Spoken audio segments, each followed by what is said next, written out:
आज मैं आपसे जिस मौजू पे बात करूँगा वो एक कॉमन डिज़ीज़ है यानी मोटापा। और अक्सर हमारे दोस्त भी और पेशेंट्स भी अ, इस चीज़ की कंप्लेन करते हैं कि हमारे पेट के गिर्द चर्बी बहुत ज़्यादा है। और डॉक्टर साहब कोई तरीका बताएं कि ये चर्बी या पेट का जो साइज़ है ये कम हो जाए।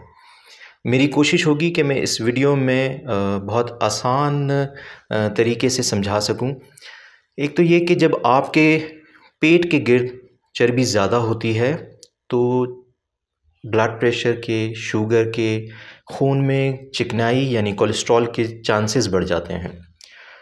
बहुत सारे लोग ये समझते हैं कि जो ट्राउज़र हम पहनते हैं उसकी जो वेस्ट है वही हमारी वेस्ट है, और इसको आप घर में बैठे हुए आराम से अपनी वेस्ट को मेजर कर सकते हैं।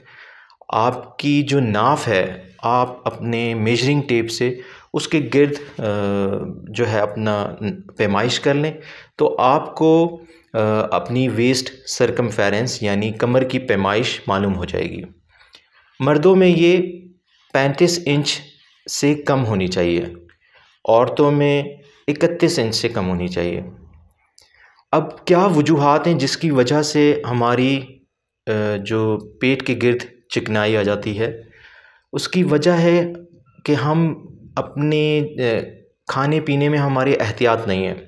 इसकी मिसाल मैं आपको इस तरह दूंगा कि अगर फॉर एग्ज़ाम्पल आपके घर में महीने में 10 किलो चीनी इस्तेमाल होती है और आप हर महीने 20 किलो चीनी लेके आएँ, तो ये 10 किलो जो चीनी आप एक्स्ट्रा ला रहे हैं ये आपके घर में स्टोर हो रही है। इसी तरह फॉर एग्ज़ाम्पल हमारे रिक्वायरमेंट है 1000 कैलोरीज़ या 1200 कैलोरीज़ हमारी जिस्म की रिक्वायरमेंट है, और हम इसके अंदर मुसलसल खाना डाले जा रहे हैं चलते फिरते। कहीं से हमने कोला ड्रिंक पी ली, कहीं से हमने समोसे खा लिए, कहीं से हमने केक खा लिया, कहीं से हमने मिठाई खा ली। आप जो भी चीज़ खा रहे हैं ये आपके जिस्म में जा रहा है और ये स्टोर हो जाता है। आप जितनी एक्टिविटी करते हैं, चलते हैं फिरते हैं, उसमें ग्लूकोज इस्तेमाल हो जाता है। बाकी जो बचता है वो आपके गिर्द, आपके पेट के गिर्द चर्बी की फॉर्म में और इंटरनल ऑर्गन्स में भी, यानी जिगर में जो चर्बी आ जाती है ये आपके स्टोर होने लगती है। अब इसके लिए ज़रूरी है कि आप कॉन्शियस हों, आप इस चीज़ के लिए अलर्ट हों कि हमें हर चीज़ नहीं खानी है। और हम इसको किस तरह कम कर सकते हैं, यानी हम हमारे पेट की चर्बी कैसे कम हो सकती है? तो कम करने के तरीके तो ये हैं कि आप मीठे वाली जितनी भी चीज़ें हैं उनको बंद कर दें। पेस्ट्रीज़ हैं और स्वीट्स, जितनी भी मिठाइयाँ हैं उनको इस्तेमाल ना करें।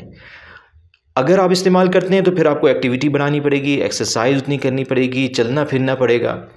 अब हमारे यहाँ बहुत सारे डॉक्टर हजरात या बैंक में काम करने वाले या उस्ताद जो टीचर वगैरह हैं, वो उनका इतनी एक्टिविटी है नहीं। उनका या तो बैठे रहने का काम है, तो उनकी एनर्जी कंज्यूम नहीं होती है। तो हमें इन चीज़ों की एक तो एहतियात करनी है। दूसरा ये कि आप गोश्त खा सकते हैं, प्रोटीन डाइट में कोई मसला नहीं है। लेकिन जो कार्बोहाइड्रेट वाली डाइट्स हैं, जैसे कि निशास्ते वाली डाइट्स हैं, उसमें आपको कमी करने की ज़रूरत है। अब इसको कम करने के लिए फॉर एग्ज़ाम्पल आप अगर 2 रोटी खाते हैं तो 1 रोटी कर दें। आप जिस साइज़ की भी प्लेट में चावल खाते हैं, आज तक आप जो खा रहे हैं उसको कम करके आधा कर दें। सब्जियों का, सलाद का इस्तेमाल बढ़ा दें। अगर आपको बीच में भूख लगती है तो सलाद का इस्तेमाल करें, कोई फल खा लें। चने खा सकते हैं, उबले हुए चने खा सकते हैं, छोले वगैरह जो होते हैं ये खा सकते हैं। तो फाइबर वाली डाइट को बढ़ा दें। गोश्त भी आप खा सकते हैं, लेकिन कार्बोहाइड्रेट वाली चीज़ों को कम करना है आपको। एक्सरसाइज ज़रूर करनी है, वरना ये चर्बी कम नहीं हो सकेगी, क्योंकि ये चर्बी आपने खा खा के जमा की है, ये एनर्जी आपने जमा कर ली है। तो अब बहुत सारे लोग ये कहते हैं कि हमारी शादी से पहले तो हमारा पेट नहीं था और अब जो है वो वज़न अच्छा खासा, चर्बी बहुत ज़्यादा आ गई है। तो या तो आपकी फैमिली, अहलिया बहुत ज़बरदस्त खाने बनाती हैं, लेकिन अल्लाह ने अगर आपको बहुत सारी नेमतें दी भी हैं तो आपको अपने जिस्म की मुताबिक, अपनी एक्टिविटी के मुताबिक उसको खाना पड़ेगा, क्योंकि जाएगा आपके जिस्म में ही और इससे बीमारियां डेवलप होंगी। अच्छा, अब ये भी सवाल होता है कि इसका क्या इलाज मौजूद है। अच्छा, डॉक्टर हज़रात इसमें जो दवाएं देते हैं वो भूख को कंट्रोल करने की दवा देते हैं, क्योंकि ज़्यादातर मोटे जो हज़रात हैं उनको भूख ज़्यादा लगती है, तो ऐसी दवाएं दी जाती हैं जिससे आपको भूख ना लगे। इसमें बहुत सारी दवाएं हैं, ऑर्लिस्टैट भी है, फैस्टिन भी है और दूसरी दवाएं भी हैं। लेकिन इसमें यह देखना ज़रूरी होता है कि वो FDA से अप्रूव्ड हों, क्योंकि इनके अपने साइड इफ़ेक्ट्स हैं। आपकी कंडीशन, आप शुगर, ब्लड प्रेशर या किसी और के मरीज़ हैं, तो किसी दवा से इस दवा का इंटरेक्शन ना हो रहा हो, तो ये आपका डॉक्टर आपकी दवाइयों को, आपकी कंडीशन को मुआयना करने के बाद तजवीज़ करता है। कुछ मरीज़ों में जिनमें बहुत ज़्यादा मोटापा हो जाता है, उनमें ऑपरेशन करने की भी ज़रूरत पड़ती है। मुख्तलिफ़ किस्म के ऑपरेशन जो हैं वो मौजूद हैं, जो कि किए जा सकते हैं, जैसे कि बैरियाट्रिक सर्जरी है, जिसमें मैदे का साइज़ जो है वो कम कर दिया जाता है।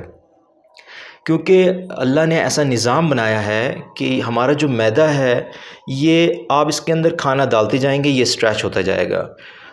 अब ये साइज़ अच्छा खासा बड़ा हो गया है, अब इसके अंदर रिक्वायरमेंट है ज़्यादा, आपको ज़्यादा खाना चाहिए, तो ऑपरेशन के ज़रिए इसके साइज़ को कम कर दिया जाता है। लेकिन इसके लिए भी ये देखा जाता है कि क्या आप ऑपरेशन के कैंडिडेट हैं या नहीं हैं। इसी तरह कुछ मरीज़ों में जो पेट के गिर्द चर्बी होती है, उसको लाइपोसक्शन के ज़रिए यानी चर्बी को निकाल दिया जाता है। ये तमाम चीज़ें कि कौन आपको दवा की ज़रूरत है या आप ऑपरेशन के कैंडिडेट हैं, ये आपके एग्ज़ामिनेशन के ऊपर और आपका चेकअप के बाद ही आपको तजवीज़ किया जाता है। उम्मीद है कि आपको इस वीडियो से फ़ायदा होगा, और खाइए, अल्लाह ने अगर आपको नेमतें दी हैं, लेकिन हिसाब से खाना बहुत ज़रूरी है, और मुतवाज़िन ग़िज़ा ज़रूरी है, एक्सरसाइज ज़रूरी है, और ये जो बाहर की उल्टी सीधी चीज़ें हैं, ये इनको अवॉइड करने की ज़रूरत है। इंशाअल्लाह उम्मीद है कि आपको इस वीडियो से फ़ायदा होगा। अल्लाह ताला मुझे भी और आपको भी अमल करने की तौफ़ीक़ अता फ़रमाए। अस्सलामु अलैकुम व रहमतुल्लाहि व बरकातुहू। Subscribe to our channel for more health videos.